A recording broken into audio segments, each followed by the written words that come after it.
ठीक। देखिए हम लोगों ने प्लेन मिरर आगे पढ़ा था और उससे रिलेटेड और हम आगे बढ़ते हैं, है ना। मैं एक एग्जांपल लिख रहा हूं।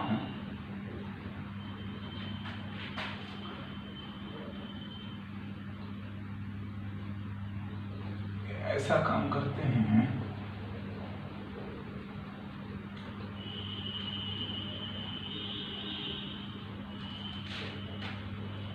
a photograph of size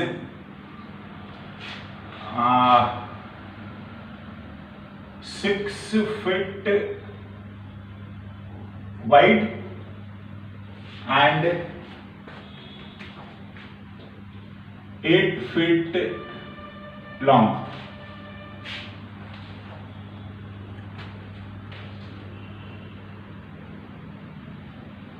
is hanging in a vertical wall. हाँ,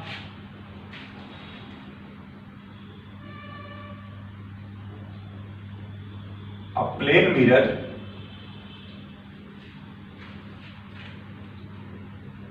is hanging in a vertical wall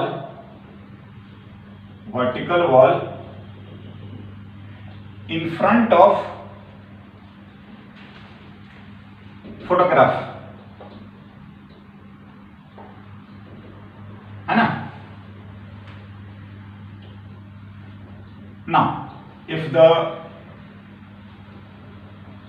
separation between the walls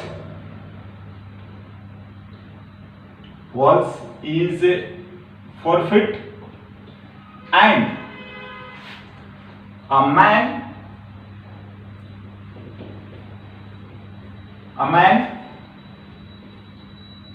want to see the full image of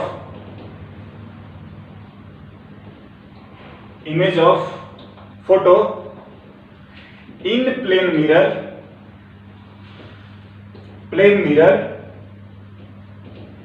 standing at a distance 1 meter from the plane mirror wall, 1 meter from mirror। हाँ जी, situation भी हम इसका लिखेंगे, diagram भी draw करते हैं। पहले इसको लिखते हैं from the mirror, then find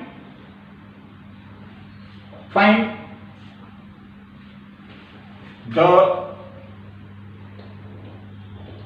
minimum area of mirror required, है ना। देखिए इसका मतलब यही है, लेंथ एंड विड्थ दोनों आपको नहीं है, बताना है ना। मतलब ऐसा बोल सकते हैं कि डायमेंशन वाली बात है हमारा, ठीक है ना। डायमेंशन हमें बताना है। देखते हैं पहले इसका डायग्राम ड्रॉ करके कैसा है। देखिए एक तो अपने को प्लेन मिरर दिया है और एक एक करके चलते हैं हम, ठीक है। प्लेन मिरर है, पहले पेंटिंग का जो भी है हम पहले इसका लेंथ का ही काम कर लेते। देखिए अगर आप बात करोगे ना तो सॉर्ट ऑफ सपोज आपका ऐसा कुछ पेंटिंग है, ठीक है, इस तरीके से। हाँ जी, अगर मैं इस डायमेंशन को ए मानता हूं और इसको मैं बी मानता हूं, ठीक है ना, 6 फीट जो भी है वाइड, है ना, एंड लॉन्ग, हाँ, ए और बी। नाउ हम अगर बात करें कि इसको पहले एक विड्थ का काम कर लेते हैं एंड फिर लेंथ का काम कर लेते हैं, प्रोपोर्शनली सेम ही आएगा। एज इन मैं क्या बोलना चाह रहा हूं कि अगर मैं इसको इस तरीके से खड़ा कर दूं, हाँ, ठीक है ना, तो हमें जो रिक्वायरमेंट होगा एक तो वर्टिकल वाला और एक ये इनसाइड। ना मैं देखो क्या कर रहा हूं, इसको से ए और इसको मैं बी मान लेता हूं, तो ये हमारा ए एंड ये हमारा बी है, समझ रहे हैं, जो कि डायमेंशन बी है। और इसको हमने एक वॉल में लगा रखा है, समझे? हाँ जी,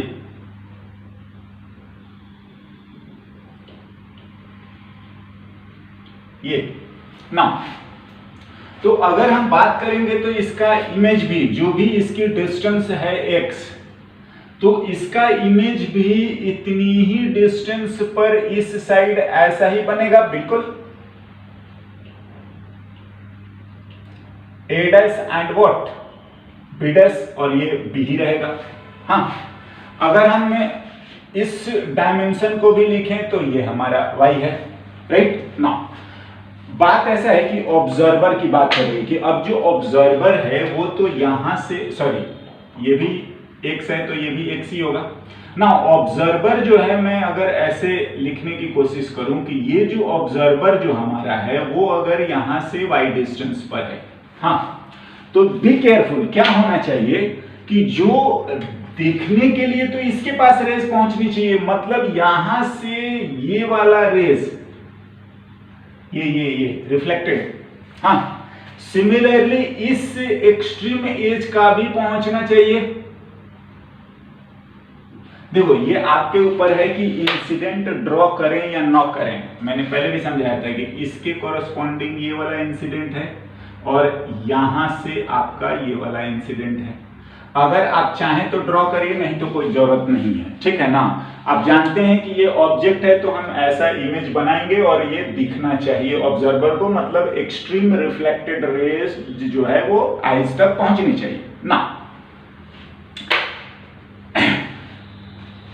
अगर हम लोग इसको लिखने की कोशिश करते हैं एम एन, तो आप देखो ट्रायंगल हमारे पास है एक बड़ा वाला O A dash B dash A dash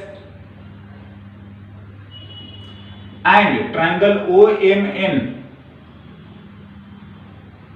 are similar, हाँ जी। तो रेशियो ऑफ हाइट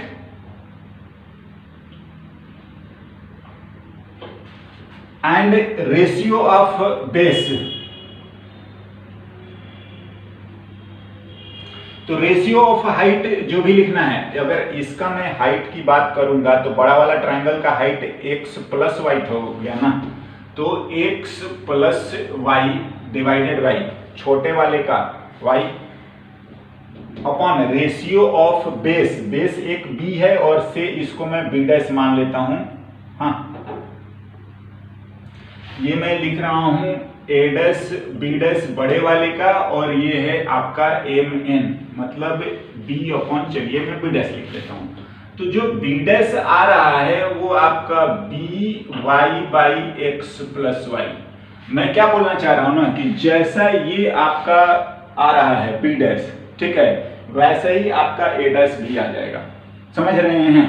बिल्कुल इसी तरीके से चाहें तो आप लिख लीजिए, यहां पर सिंपली आप a डैश लिख सकते हो, a बिल्कुल इसी तरीके से x प्लस कितना y, बस यही तो डायमेंशन चेंज हुआ है ना। ना आप इस तरीके से x y सब की वैल्यू रख दीजिए, आपका आंसर आ जाएगा, है ना, ठीक है। हाँ, अगर x y इन सब की वैल्यू की बात करेंगे तो हमें दिया हुआ है a की वैल्यू, सपोज इसका लेंथ मान रहे हैं तो ये अपने को 8 मीटर दिया है, ये आपको मीटर नहीं सॉरी फिट दिया है तो फिट ही लिख लो, फिट ये आपका 6 फीट दिया है और x की value x standing at a distance 4 feet, हाँ, एंड 1 मीटर, राइट, y की वैल्यू 1 मीटर, है ना। तो ये हम यूज कर लेंगे, कोई दिक्कत नहीं ना।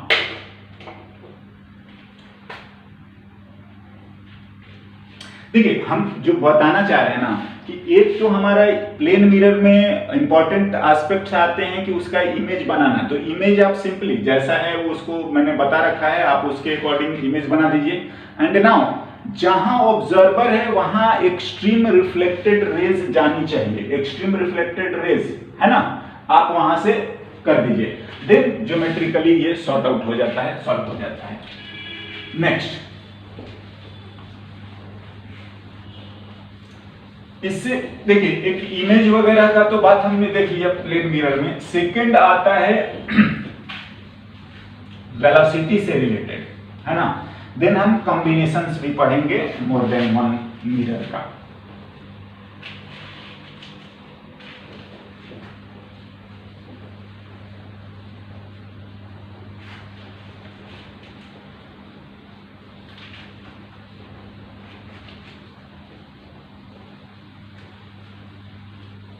यस, देखिए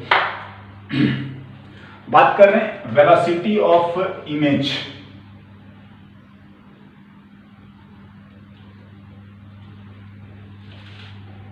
इन अगेन हम अब भी बात तो यही कर रहे हैं प्लेन मिरर का, राइट। यस, देखिए थोड़ा ध्यान देते हैं। सपोज ये हमारा प्लेन मिरर है, हाँ, और ये हमारा से ऑब्जेक्ट है। पॉइंट ऑब्जेक्ट को ही पहले देख लेते हैं, है ना। तो जो ध्यान देने वाला बात यह है कि देखिए जो डायमेंशन मिरर के परपेंडिकुलर है, आप इसको, हाँ जी, मैं इसको m लिख लेता हूं मिरर का, ये ऑब्जेक्ट हो गया, और सिमिलरली इतनी ही डिस्टेंस पर आपका इमेज बनेगा। बिल्कुल होता है ना। हाँ, दूसरी बात, मैं इसी चीज को ओरिजिन मान लेता हूं, समझे। तो देखिए अगर मैं इसके पोजीशन को लिखने की कोशिश करूं कि एक्स ऑफ इमेज, तो कहां से मेजर कर रहे हैं, ये मिरर से, है ना। तो हम ओरिजिन रख के इसको लिखते हैं कि अगर ये ओरिजिन ना हुआ तो किसके रेस्पेक्ट में, with respect to mirror. Similarly अगर मैं लिखता हूं कि x कोऑर्डिनेट ऑफ ऑब्जेक्ट, तो अगेन ओरिजिन से और ऑपोजिट साइड में है।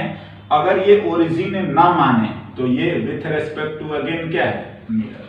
हाँ जी, जितना होना चाहिए, जितना ये राइट में है उतना ही ये लेफ्ट में आएगा। मतलब क्या है कि x कोऑर्डिनेट, या मैं बोल रहा हूं इस बात को perpendicular to the mirror, x coordinate of image with respect to mirror जो है वो x coordinate of object with respect to mirror negative, right. Now हम क्या लिखते हैं, xi minus xm equals to, हाँ जी बिल्कुल, यहां से xi अगर लिखेंगे तो ये आ जाएगा 2xm माइनस x0। हाँ जी बिल्कुल। नाउ अगर हम लोग चेंज की बात लिखेंगे कि change in position of image equals to 2 times change in position of mirror minus change in position of object. हाँ जी बिल्कुल, चेंज को हम ऐसा लिख सकते हैं ना। अगर हम डिफरेंशिएट कर देंगे तो यही चीज हमारा वेलोसिटी हो जाएगा।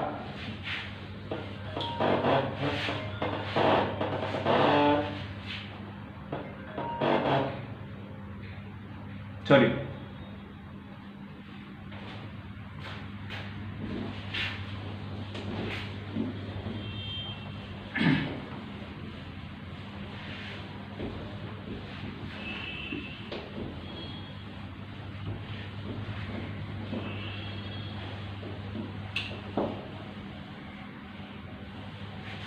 हाँ देखिए अगर हम लोग इससे को लिखते हैं differentiating equation 1 with respect to time, तो ये आ गया dxi upon dt equals to 2dxm upon dt minus dxo upon dt। Velocity of image 2 times velocity of mirror minus velocity of object. हाँ जी ध्यान से, क्या क्या, विथ साइन, मतलब हम लोग बात कर रहे हैं डायरेक्शन, हाँ जी, अगर राइट वाले को प्लस मानोगे तो ऑफ कोर्स लेफ्ट वाले को हमने लिख रखा है माइनस ना। दूसरी बात जो है उसका ये कि this is perpendicular to the mirror.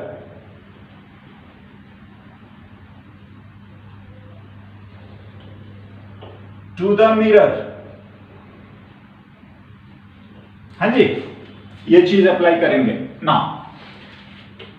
थोड़ा सा ध्यान दीजिए, क्या अगर मैं ये ऑब्जेक्ट इसके पैरेलल जाऊं, ये अगर ये ऐसा है और से इसको मैं ए लिखता हूं, तो अगर ये हाइट इसका y है, हाँ जी, तो इसका भी आप जानते हो कि ए डैश का भी हाइट क्या आएगा, y। बिल्कुल, हाँ, मैं क्या बोलना चाह रहा हूं ना, पैरेलल टू द मिरर।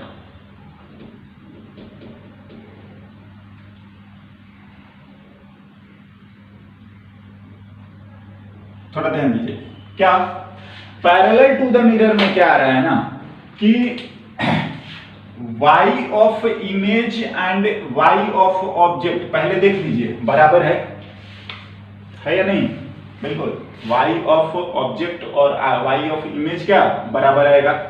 या हम इस चीज को देखिए, एक बार इसको क्लियर करते हैं फिर बताते हैं और आगे क्या है। हाँ, पहली बात कि ये दोनों बराबर आएंगे। क्या हमने ये विथ रिस्पेक्ट टू मिरर लिखा है? नहीं। क्या मैं अगर बोलूं ना कि अगर मैं ऊपर वाला पोर्शन में मिटा देता हूं, ठीक है, मतलब मिरर है ही नहीं, तो क्या ये इसका जो है इमेज यहां ना बनेगा? बिल्कुल बनता है। हाँ, दिखना अलग बात होती है, फील्ड ऑफ व्यू। मैं क्या बोल रहा हूं कि ये आपको मिरर को इसके आगे पीछे कहीं भी करोगे ना, उससे कोई फर्क नहीं पड़ेगा। आप ध्यान दीजिएगा, अगर आप ना मिरर के सामने खड़े हैं और मिरर को ऐसे या ऐसे हिलाइएगा तो आपके इमेज में कोई फर्क नहीं पड़ेगा, इमेज नहीं मूव करेगा। दूसरा, मिरर को ये भी एक पैरेलल ही होता है, समझ रहे हैं, दो पैरेलल है, ठीक है ना।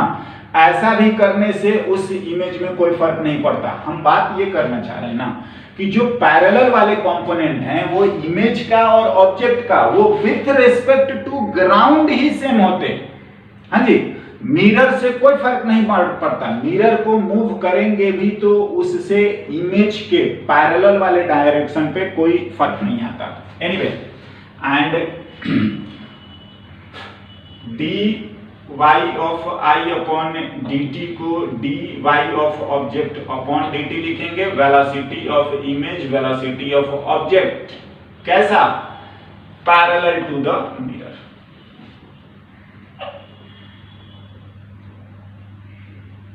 देखिए, मैंने समझाया भी क्या, पैरेलल दो होते हैं। अगर बोर्ड देखो, बोर्ड को अगर हम समझे कि एक मिरर है, तो ये जो डायमेंशन है, ये वाला डायमेंशन जो है ना, ये मार्कर, हाँ, ये हमारा जो है ये आपका परपेंडिकुलर है, जबकि पैरेलल दो हैं। एक तो ये वाला, ये भी पैरेलल है, नहीं है, और ये वाला भी पैरेलल है, ठीक है। हाँ, तो दोनों में आएगा। मतलब मैं ये बोलना चाह रहा हूं कि अगर आपको वेलोसिटी ऑफ इमेज दूसरा वाला भी अगर मैं लिख देता हूं जेड, तो वो भी ऐसा आएगा, राइट ना। करके देखते हैं।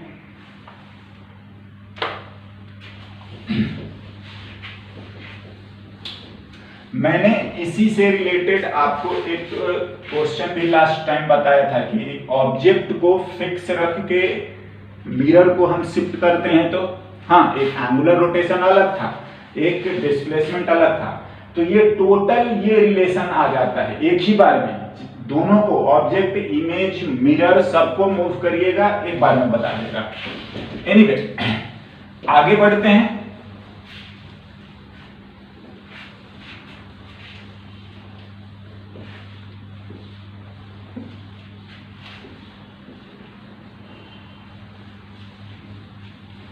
है ना, एक दो हम लोग क्वेश्चन लिखते हैं।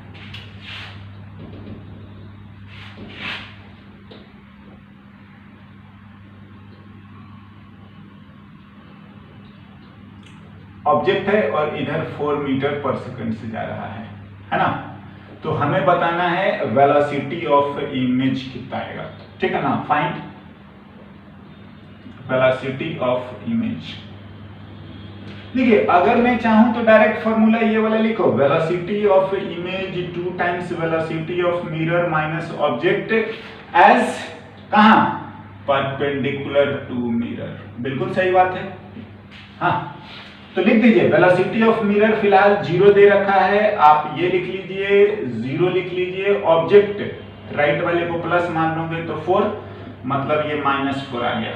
समझ रहे हैं। ऑफ कोर्स क्या जो ऑब्जेक्ट है अगर इधर जा रहा है तो आप जानते हैं कि इमेज इधर जाएगा। यस होना चाहिए, बिल्कुल है। अगर आप इसको आई कैप लिख देंगे तो ये भी आपका बहुत तरीके से वेक्टर फॉर्मेट में किया जाएगा, राइट ना।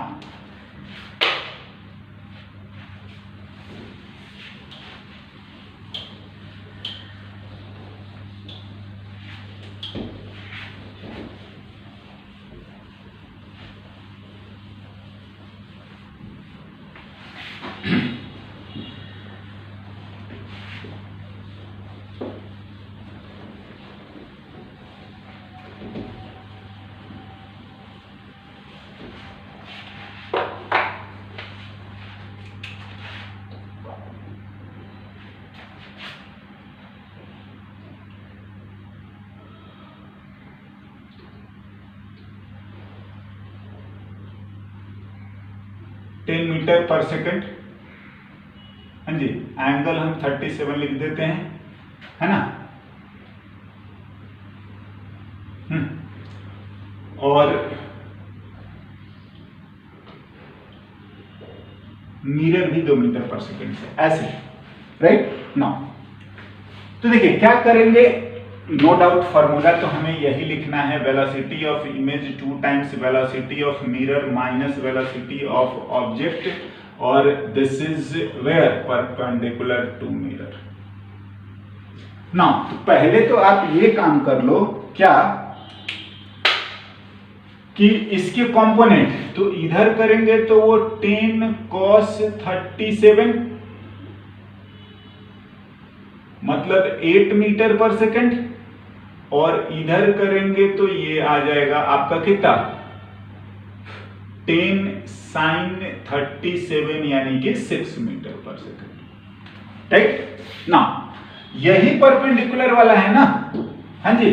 तो आप डायरेक्टली लिख दो इसको, अगर मैं लिखूंगा 2 × 2 और माइनस आई कैप, यही केवल लिखिएगा 8 एंड आई कैप,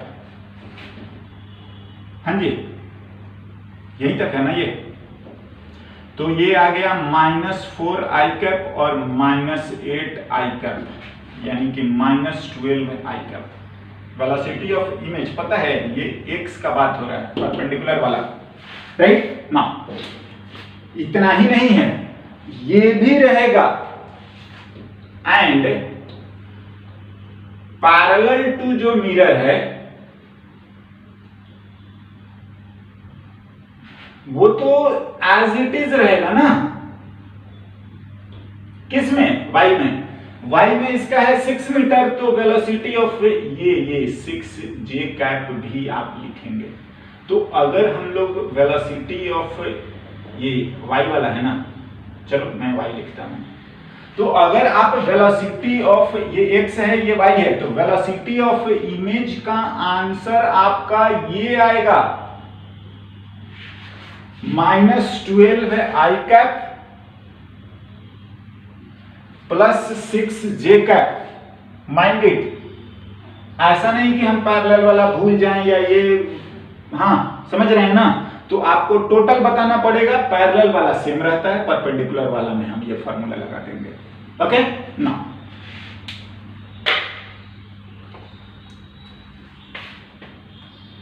ठीक है,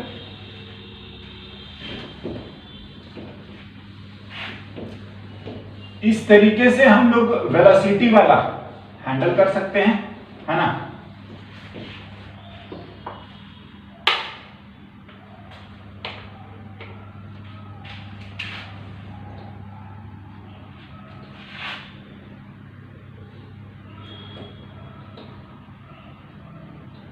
मिरर इस बार ऐसे चल रहा है 10 मीटर पर सेकंड से। चलिए इसको भी हम 37 मानते हैं। ऑब्जेक्ट ये रहा और इधर जा रहा है ये 2 मीटर पर सेकंड से। Find the velocity of image, बिल्कुल वेक्टर फॉर्मेट में। हाँ बताइए।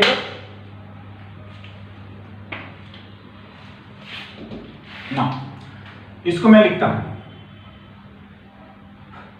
10 cos 37 यानी कि 8 मीटर पर सेकंड, और ऑफ कोर्स ये वाला अभी जस्ट ही लिख रखा है 6 metre per second. Velocity of image two velocity of, हाँ जी परपेंडिकुलर या एक्स मान रहे हैं, velocity of image 2 times mirror का -8 आई कैप लिखें, बिल्कुल हाँ, और ऑब्जेक्ट का 2 और आई कैप, बिल्कुल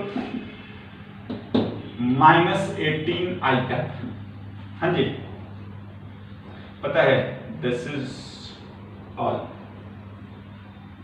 हाँ और कुछ नहीं आएगा। एज ये मिरर ऊपर जाए नीचे जाए इस बात से इमेज की वेलोसिटी पे कोई फर्क नहीं पड़ता। ध्यान दीजिए, इमेज का जो वेलोसिटी है वो ऑब्जेक्ट की वेलोसिटी पर ही डिपेंड करता है when motion is parallel to the क्या मिरर, राइट। नाउ नेक्स्ट हम लोग कॉम्बिनेशन ऑफ प्लेन मिरर है ना देखते हैं।